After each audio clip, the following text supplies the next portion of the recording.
Many thanks to you both for coming in. I don't know who wants to go first on the significance of just BEML coming into the South African market and targeting the larger African market. Well, it's a very important and very established Indian public sector company, which has operations spreading into many sectors, particularly mining, construction, aerospace. And I'm very happy that they have decided to set up shop here, an office in South Africa, which will service the entire African market.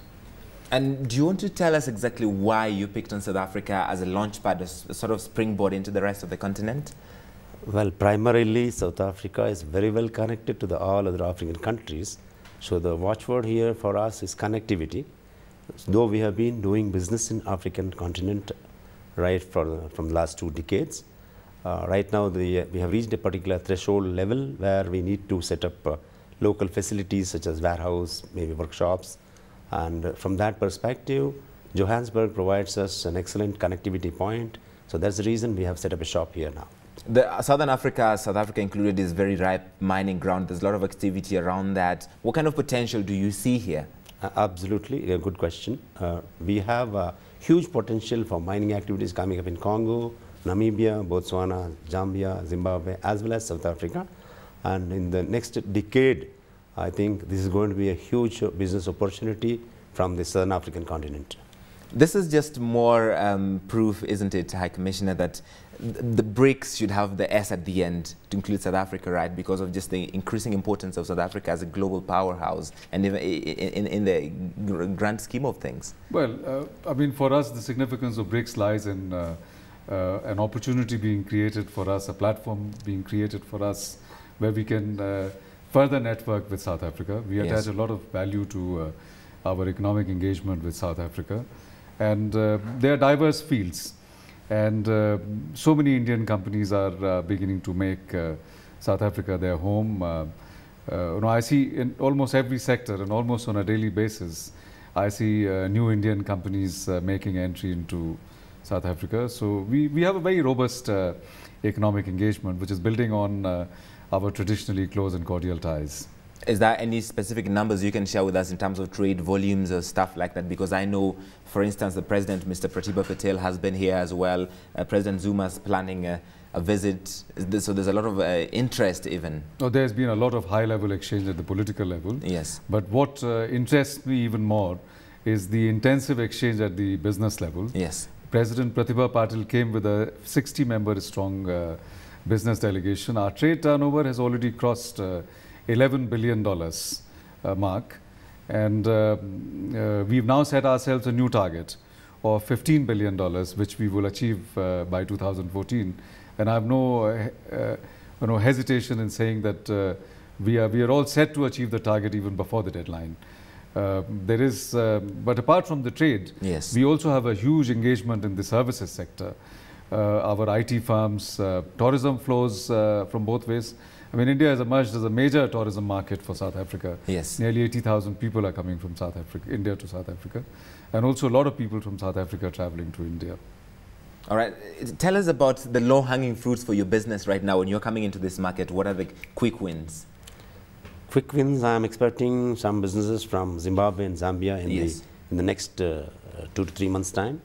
We also got some active inquiries from Congo and Botswana. South Africa is a big market, and already the big names like Caterpillar, Komatsu, and everyone has set up shops much earlier. So it's going to take some time for us to really explore the market and make a dent. But I believe this is the right time for us to start up our operations. And where else in the continent are you looking at setting up base apart from South Africa, obviously as a springboard? Well, we are actually late. We should have come here in 2007-8. Exactly. But that, because of the global recession, we delayed our decision.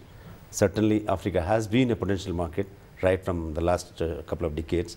And now I think the thrust is there from all the governments, various governments in the African continent to move towards increased mining activities, to exploit their resources and improve the power generation and improve the standard of living for their republicans, for their people. So this is the right time, I think, for us to come and set up shop here. The cost competitiveness, if I may add. Yes, go ahead. The cost competitiveness and the quality of service which will set us apart. And I'm very confident that BEML, although they are late in setting up the operation, right, but I think they will be able to compete very well in the market. Because that is the thing I was driving at. In a market where we already have existing names, some of them big global brands, and you're coming in as an Indian company, almost there's an insurmountable task to try and make a name for yourself.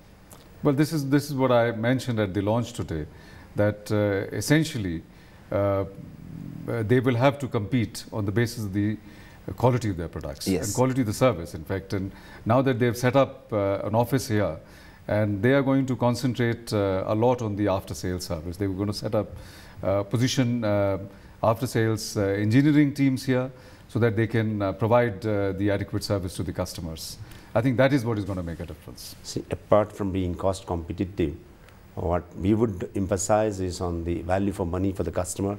At the end of the day, it is the cost per ton of ore or the products what he produces that matters. So from that perspective, I'm sure we will be certainly very, very competitive. You have your products being exported to 56 different countries. Yes. So you already export even some of these African countries like Ghana and Kenya and places like these. What is the arm of the business that's strongest and do you see growing in Africa? The mining sector. Yes. Mostly the mining sector.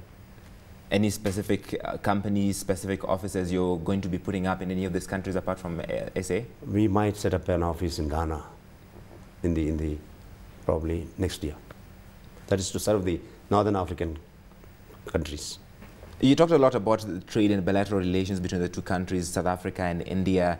Do we see this continuing trend for more companies coming up here? What are any future ones we can expect in what industries? Well, renewable energy sector is something which shows a lot of promise. And we are actually holding a conference next month to focus on, this is a sector which is of extreme importance to both India and South Africa because both of us are deficient in oil and gas. And we cannot use coal as much as we would want to because of climate considerations. Yes. And there's so much of synergy which can be built. I'm very happy that two prominent Indian companies, Suzlon and Tata Power, they have made entry into the South African market.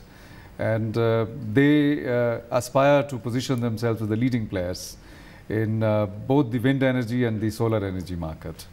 So there are numerous examples of this kind where Indian companies have come forward. You know, the Indian companies ready to enter the power sector as well.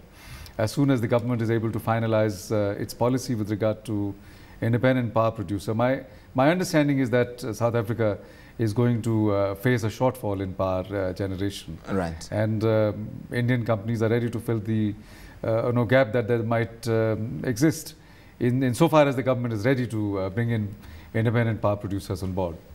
All right, and we'll leave it there, gentlemen. Many thanks to you both for coming in studio and sharing your insights with us. Thank you.